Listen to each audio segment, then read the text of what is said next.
When faith collides with rebellion, the battlefield is often the synagogue, the weapon, argument.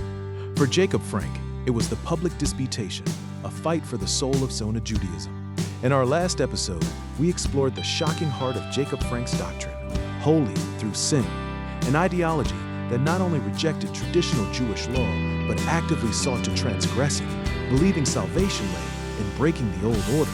Such blasphemy, such a direct challenge to millennia of tradition, could not be ignored. The rabbinic world, guardians of Jewish law and identity, was mobilizing. When faith collides with rebellion, the battlefield is often the synagogue, the weapon, argument. But for Jacob Frank, it wasn't just argument, it was the public disputation, a fight for the very soul of Judaism, played out under the watchful, often politically motivated, eyes of Christian authority. Frank's movement, with its radical teachings and charismatic leader, was no longer a fringe curiosity. It had grown in numbers, particularly among the disaffected and those drawn to its promise of immediate spiritual liberation. Its adherents, known as Zoharists for their purported allegiance to the Kabbalistic text, were becoming increasingly provocative, openly challenging rabbinic authority and traditional practices. The mainstream rabbin, already grappling with the lingering shadow of Sabbatai Zivi's apostasy, saw Frankism as an existential threat. This wasn't just internal theological debate, it was public scandal. Decrees, known as Herem or Excommunications, were issued against Frank and his followers, forbidding all contact and interaction. But these measures, instead of suppressing the movement, only served to embolden Frank, who now saw himself as a persecuted prophet, a martyr destined to overcome the old order. The stage for the first major confrontation was set in 1757 in the town of Kamianets-Podilskyi. Frank, a master strategist, understood that to challenge rabbinic authority effectively, he needed external protection. He sought and received the patronage of Dembowski, the Catholic bishop of Kamianets-Podilskyi. The Frankists, knowing the deep suspicion and animosity that existed between the Catholic Church and the Jewish community, presented themselves not as apostates, but as seekers of truth, trapped by archaic rabbinic law. The disputation itself was a spectacle. The Frankists, under Catholic protection, attacked the Talmud, the bedrock of Rabbinic Judaism, portraying it as a collection of evil, superstitious teachings. Shockingly, they also leveled accusations of Jewish blood libel against the Rabbinic Jews, claiming that Jews used Christian blood in their rituals. This calculated move not only demonized their opponents, but also curried favor with the Christian authorities.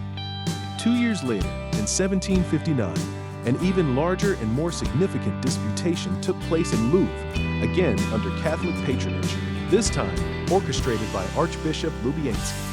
Frank himself was now present, having been released from his imprisonment in Poland through the intervention of Catholic officials.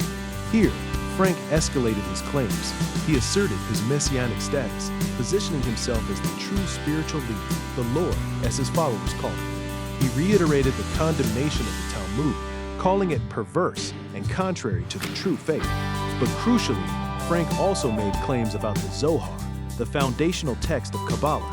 He argued that the Zohar, when properly understood, contained Christian truths and foretold the coming of a Messiah who would ultimately embrace the Christian faith. It was a stunning reinterpretation, designed to bridge his radical Sabbatism with the expectations of his Christian protectors, while simultaneously dismantling rabbinic authority from within. The outcome of these disputations was devastating for traditional Judaism. The rabbinic authorities were compelled to defend their faith against both internal dissent and external hostile powers. While political authorities, the rabbis vehemently denied the blood libel accusations and defended the Talmud, their arguments often fell on deaf ears within the biased Christian court. The church, seeing an opportunity to convert Jews, sided with the Frankists on key points. Frank and his followers were formally declared heretics by the Jewish community, subjected to the most severe form of cherem, a complete spiritual and social excommunication. This meant they were cut off from all aspects of Jewish life, forbidden to marry, bury, or even speak with other Jews. Yet, paradoxically, the Frankists emerged from these trials not as defeated heretics, but as protected dissidents in the eyes of their Catholic sponsors.